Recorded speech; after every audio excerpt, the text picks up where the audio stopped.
This story was submitted by a real person. The name has been changed, but what happened is real. I'm a firefighter. I've been doing this job for 15 years. I've seen hundreds of fires, saved dozens of lives. But last week, something happened that I can't explain. We rescued a family from a burning house, a mother, father, and 2 children. We got them out safely, but according to records, that family died 20 years ago in the same house, in the same fire.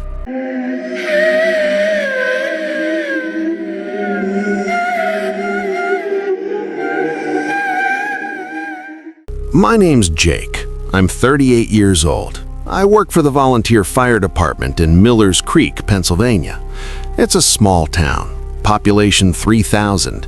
We don't get many calls, maybe 2 or 3 fires per month, usually small. Kitchen fires, electrical problems, nothing major. Last Tuesday night at 11:47 p.m., we got a call, structure fire, 847 Maple Road. The dispatcher said a neighbor called it in, flames visible from the street. We suited up, got in the truck. My crew was 4 people, me, Tommy, Lisa, and Chief Henderson. We were at the scene in 4 minutes. The house was fully engulfed, flames shooting out of the windows, smoke billowing into the sky.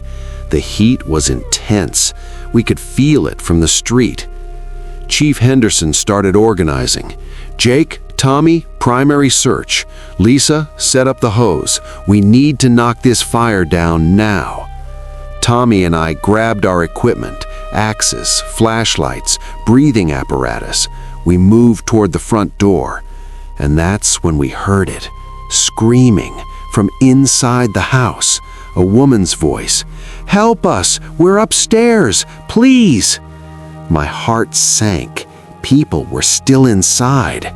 Tommy and I kicked in the front door. A wall of heat hit us. The living room was on fire, furniture burning, ceiling collapsing. We pushed through, headed for the stairs. The woman was still screaming, "Upstairs! Second bedroom! My children!" We climbed the stairs. They were burning, cracking under our weight.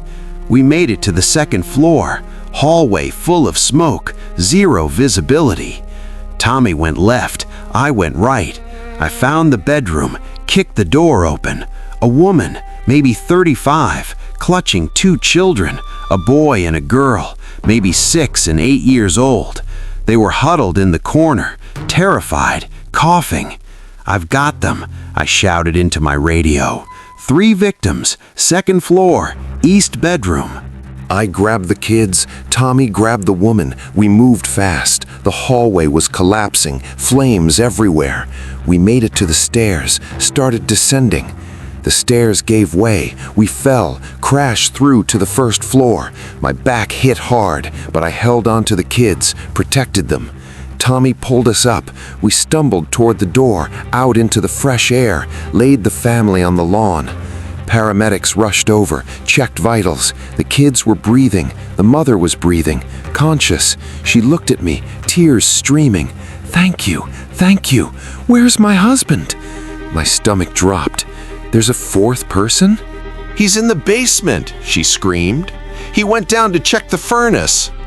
I didn't think, just ran back inside, down the basement stairs. The heat was unbearable. The entire house was coming down. I found him, a man, maybe 40, unconscious on the floor.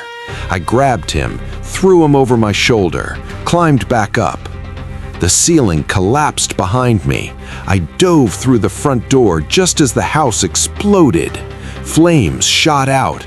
The whole structure came down. We were all outside, safe. All 4 family members alive. The paramedics loaded the family into ambulances. The mother squeezed my hand. "You saved us! You saved my babies!" I nodded. "You're safe now. What's your name?" "Rebecca. Rebecca Sullivan. My husband is Thomas, and these are our children, Emma and Daniel." "Okay, Rebecca. You're going to the hospital. They'll take care of you." The ambulances left. Chief Henderson walked over, patted my back. "Hell of a job, Jake. You saved 4 lives tonight." I felt proud, exhausted, but proud. Then the next morning, I got a call from the chief. His voice was shaking. "Jake, you need to come to the station, now." I drove to the station. Chief Henderson was sitting at his desk, computer screen open. His face was pale.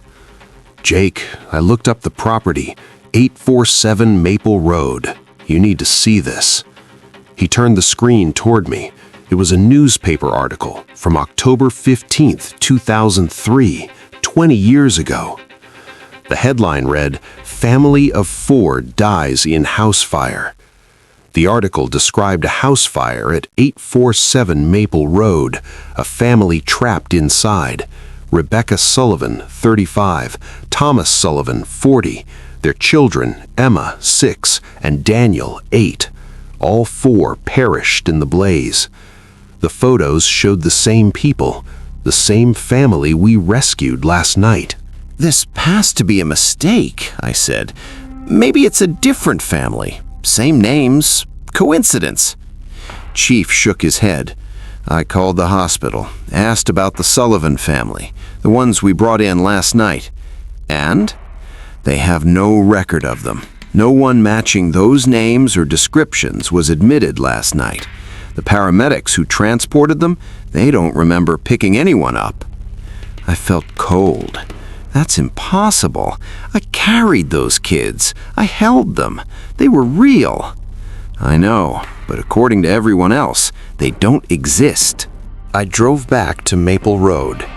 In the daylight, the house was gone, completely burned, nothing but ash and foundation. But standing at the edge of the property was a memorial, 4 crosses with names: Rebecca Sullivan, Thomas Sullivan, Emma Sullivan, Daniel Sullivan, died October 15th, 2003. And on Rebecca's cross, someone had placed fresh flowers. They were warm, like they'd just been put there. I don't know what happened that night.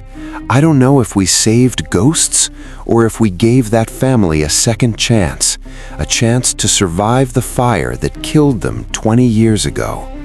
But I know this, I'll never forget Rebecca's face, the way she looked at me, the way she said, "Thank you." Because for one night, I saved them, even if they'd already been dead for 20 years.